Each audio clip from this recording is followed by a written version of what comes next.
From Boston to Austin and from Silicon Valley to Utah's Silicon Slopes, when it comes to business valuation and strategic transaction consulting, the right partner for your business is Economics Partners. Just like any great team, Economics Partners is unified in delivering excellence and high-quality work product. You'll love talking with financial experts who understand both the details and the big picture. When your company needs a business valuation or evaluate strategic alternatives, partner up with Economics Partners. Go to econpartners.com to learn more. econpartners.com. Go Cougs! The broomsticks are parked, the pointy hats in flight. Whether you come in the day or join the witches out at night, Witchfest is on, everyone's favorite season. Visit Gardner Village now to understand the reason. From hunting green faces to breakfast, it's the best. There's so much to see and do at this year's Witchfest. See you pretties soon.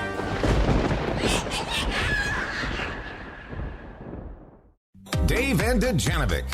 Just moments ago, hearing for the first time that 911 call that went to the Moab Police Dispatch Center from a witness who saw Gabby Petito and her fiancé arguing, appeared over a cell phone. And then it went to this, according to the witness. We drove by and the gentleman was slapping the girl. He was slapping her? Yes, and then we stopped. They ran up and down the sidewalk. He proceeded to hit her, hopped in the car, and they drove off. And this was happening down in Moab. They were on vacation. They were traveling, living the van life. And after this fight and that 911 phone call, police went and investigated. And they pulled them over, and they talked to both Gabby and Brian. And as we were reading, because we have a police report on this, as we were reading the description, Gabby is very adamant. And we have video of this as well. We've seen it on body cam. But she was adamant that this was her slapping him and scratching him. This is the first time I've heard that it was Brian that was hitting Gabby. This just seemed like Jen Oxborough needs to be in on the conversation to me. She has often been a guest on this show. She's a licensed clinical social worker and a therapist and helps many families in Utah. And Jen, this just sounded, I could just had the writing on the wall of all kinds of red flags that they were in the wrong relationship. But what are your thoughts? Yeah, it's just such a terrible situation, and it's just heartbreaking to hear this, and we're just going to, I'm afraid, keep hearing more indications, more signs of just how dangerous this situation was. I think it's really important what you're thinking about, Debbie, about these red flags, and I'd love to talk about that with you and your listeners, things that we can recognize maybe sooner rather than later in order to get help and make sure everybody's safe.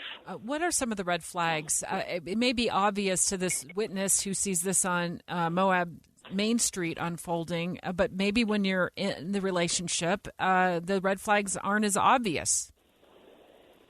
Right, and we don't know, sometimes when people grow up around a volatile family, a family that uses physical aggression or verbal abuse or psychological abuse, sometimes we can think that that's normal in our young adult relationships especially. It takes a minute to figure out what a healthy relationship is and what it means to you and how to use those skills to foster good communication and resolve conflict and manage your emotions. Making sure that you know right up front how you're going to handle conflict with a partner, especially if you're in a stressful situation like this. They were doing a cross-country trip, and that has lots of different challenges with it in a tight space, and they're trying to navigate complex decisions every single day. So being able to have a healthy conflict style is really, really important. If you can't resolve conflict, that's when things can escalate really quickly. Jen, I want to play a little bit of audio from Gabby. After this altercation in Moab, this is how she described it to police. He doesn't really believe that I could do any of it, so that's kind of been like I don't know, he's like down there. I don't know, we've just been fighting all morning, and I And he wouldn't let me in the car before. And then Why wouldn't he let you in the car? Because of your OCD? He told me I needed to calm down. Yeah. But I'm perfectly calm. I'm calm all the time. And he really stresses me out. And it's kind of difficult to hear, but certainly she's sobbing, Jen, and I've lived several times she's explaining to police or had this fear that he was going to lock her out, Dave, or potentially leave her. Well, there's several things that she says. We've been fighting all morning. He wouldn't let me in the car. He just really stresses me out, and I'm calm all the time. Can you help us wade through some of that conversation, Jen? What do you hear?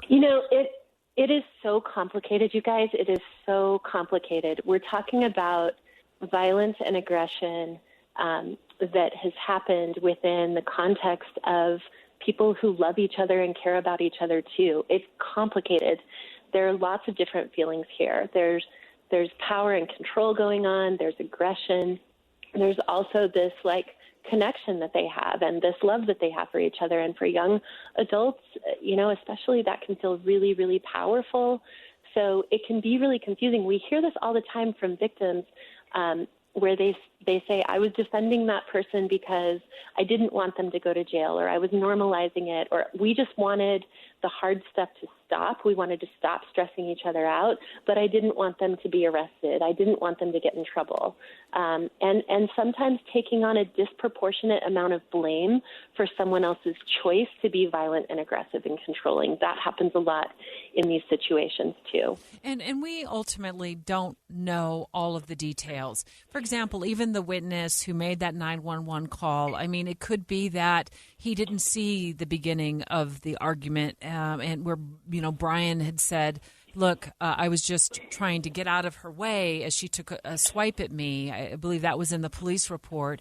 The bottom line here for me, Jen, is where I really want to help people who may feel anxious in a relationship or feel like there are just too many fights. Where can they turn for help? And hopefully maybe even find a way out of that situation if they're in the wrong relationship. Working with a therapist who understands the nuances of family violence, intimate partner violence, dating violence, stalking, working with someone who has special training in that is really important. If you're in a situation like this, some people overcome it. And for some people, it just continues to become more and more dangerous and more disrespectful and more lethal at times. So one of the things that's so important to think about here, if you see this kind of volatility in a relationship that you're close to and someone in that relationship has access to a weapon, they can isolate the other partner, or if there's any risk of suicide in that situation, you really need to reach out immediately to get help. Those are some of the most dangerous risk factors. And I think sometimes we feel like we don't know what to do because it's complicated and it's hard and it feels like it's somebody else's business. But a lot of times just a simple act of caring and referring people to resources like the Link Line in Utah or the national hotline can help interrupt that cycle of violence and abuse and aggression and help people get safe. Jen Oxborough, thank you so much for joining us, licensed clinical social worker and therapist with some great advice, Debbie. As we start, seeing some of these toxic relationships, we hear about them. To be able to step in and help us, wherever we can, that's great. Well, and it seems to me in watching the video, the body cam video, neither one of them wanted to really admit that they were necessarily in a toxic relationship. But I think if we stand back and we now see the video, we listen to the 911 call, that is not a healthy relationship. Now they're very, very young. And obviously this has taken a turn for the worst. But Jen mentioned an 800 number, Dave, and I want to give that out. It's 1-800-897-LINK, LINK.